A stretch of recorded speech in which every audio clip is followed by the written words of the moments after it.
se situaban los guerreros más jóvenes, los más ágiles, armados con jabalinas, con sus siclas, con sus escudos. Creaban dos cuernos. En lo que ellos llamaban pecho se situaban la formación de guerreros más veteranos. Y una pequeña tropa de reserva creaba lo que llamaban el lomo. Y ese cuerpo de toro avanzaba hacia el enemigo para envolverle. Cuando luchaban contra los bantúes, las victorias eran asombrosas. Pero frente a las fortificaciones de los blancos, los intentos eran estériles. Luego veremos cómo actuó esa formación de toro frente a las formaciones británicas. Frente a los bravos zulúes se encontraba el pequeño ejército británico. El 11 de enero de 1879, Lord Chelmsford y su formación entran en Zululandia. Comienza la guerra anglo-zulú. Los zulúes estaban bien preparados, pero los británicos, por supuesto, lo estaban mucho mejor. 5.000 infantes llegados de la metrópoli. Además, unos 1.400 jinetes y 9.000 de tropa irregular. Esa tropa irregular constaba pues de zulúes desafectos a Chesguayo y también tropa nativa reclutada en el territorio de Natal. En total unos 15.000 hombres. Y buenas formaciones, buenos cuerpos de ejército. La idea de Lord Chelmsford era muy clara. Crear 5 columnas y procurar la estrategia del cerco. Que esas 5 columnas entren en Zululandia, rodeen la capital y acaben con la última resistencia de los zulúes. Deja 2 columnas en la retaguardia, en previsión de algún contraataque zulú. En Natal quedan 2 columnas y las otras 3 se internan en Zululandia. Es el 11 de enero de 1879.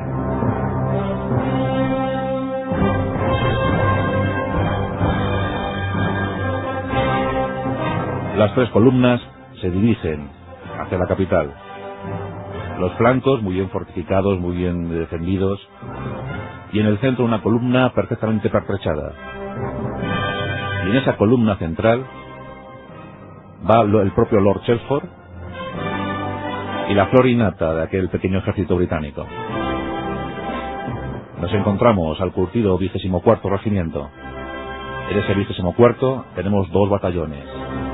El primero, que además era de antiguos reclutas, de gente muy veterana, curtida en las guerras Osa, en las 9 guerras Osa. Y el segundo batallón. El segundo batallón con gente más novel, con gente llegada recientemente desde Gales. Iban avanzando. Incluso no tenían mucho temor, pensando que cualquier esfuerzo de los zulúes sería inmediatamente acallado por los veteranos británicos. Chesguayo recibe las primeras noticias de la invasión. ¿Cómo actuará el INPI? ¿Cómo actuarán esos 20.000 bravos guerreros? Pues sorprendentemente bien. Chesguayo decide atacar lo más nutrido de la formación británica. Decide atacar la columna central. Ese será el objetivo del INPI zulú. Los primeros días de avanzada apenas hay oposición. Lord Chelmsford se dedica a desalojar algunas montañas, algunas colinas, algunos territorios, masacra a alguna población zulú, buscando el combate. Había muchos oficiales que jamás habían combatido y buscaban, anhelaban la gloria. Sabían que era una de las últimas oportunidades que tenían para conseguir honor. Y no estaban dispuestos a dejar pasar la ocasión. Lord Chelmsford, además de los 15.000 hombres, contaba con una batería de cañones, también una batería de lanzacohetes y algunas ametralladoras Gatling. Todo parecía de cara para los británicos. Todo hasta que llegó la fatídica jornada del 22 de enero de 1879. El lugar, Isandlwana, lo que los zulúes llamaban Pequeña Mano, la montaña de la Pequeña Mano. Los británicos del 24º regimiento llamaron a aquella montaña, que tenía forma de esfinge, la Pequeña Esfinge. Y esto es una anécdota muy curiosa, porque el 24º regimiento se había curtido en las guerras napoleónicas, y por su valor en Egipto, luchando contra las tropas de Napoleón, habían recibido el símbolo de la Pequeña Esfinge. Ese era su distintivo de regimiento, una Pequeña Esfinge. Por tanto, todo era propicio para ellos. Rebautizaron aquella montaña, la llamaron la de la Pequeña Esfinge. Y allí se posicionaron. Pero llegaron noticias. Una avanzadilla de Lord Chelmsford detecta un grupo de zulúes. Y Lord Chelford erróneamente piensa que es el cuerpo principal del INPI. Eran unos 1000 zulúes. La trampa había sido puesta y los británicos picaron, víctimas de su prepotencia o de su soberbia. Lord Chelford rápidamente manda avanzar sobre esa supuesta masa de zulúes, lo que él consideraba como el cuerpo principal del ejército zulú. Los 1000 zulúes habían puesto la trampa y los británicos habían picado. Lord Chelford deja atrás el campamento en Isandlwana.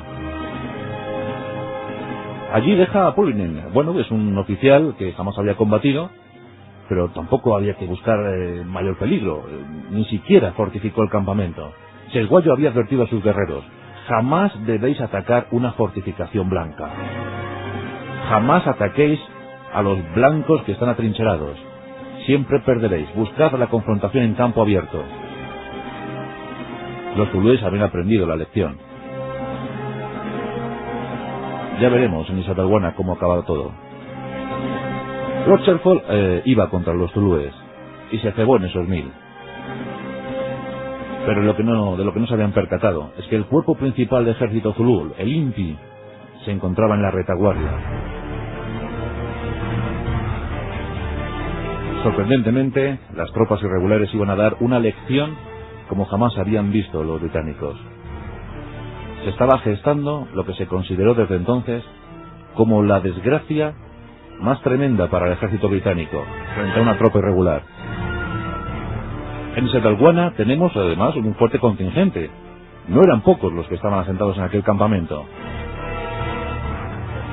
Nos encontramos, por ejemplo, con 5 compañías del 1er batallón, 5 curtidas compañías, una compañía del 2º batallón. Además, tropas auxiliares, tropas nativas y 100 jinetes. Después, con los refuerzos de Dunford, del teniente coronel Dunford, llegarían hasta los 1700 hombres. Había unos 1700 hombres en Isandlwana el 22 de enero de 1879. Pero los zulúes se acercaban y estaban dispuestos a envolver como un enjambre de abejas. Así lo definieron los supervivientes de aquella jornada. Los zulúes se estaban acercando por la retaguardia. Pullinen había destacado a sus 100 jinetes en las colinas cercanas a Isandlwana, y los jinetes llegaron corriendo. Avisaron.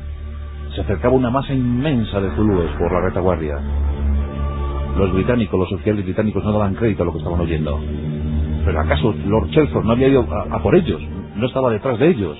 ¿Qué había ocurrido? ¿Qué había pasado?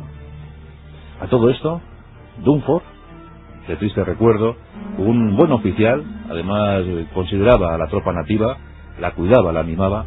Dunford había llegado con su batería de lanzacohetes al campamento de Isandlwana, pero no se había quedado en él. Había ido a ayudar a Lord Chelford seguían todos pensando que no podía ser, que el cuerpo principal de los zulúes estaba allá donde estaba Lord Chelford. Por tanto, Dunford se va del campamento, se va con sus hombres. Cuando apenas ha recorrido 4 millas, escucha los primeros disparos. Ha comenzado el tiroteo. Los zulúes se están acercando y los británicos intentan tomar posiciones a la desesperada. En un principio, los británicos responden bien. Tienen ahí sus Martínez Henry, los famosos fusiles de retrocarga que ya han llegado en 1871. Hasta 1860 el ejército británico había utilizado mosquetes de avancarga. Una sola carga, un solo disparo. Pero desde 1860 ya utilizaban los fusiles de repetición.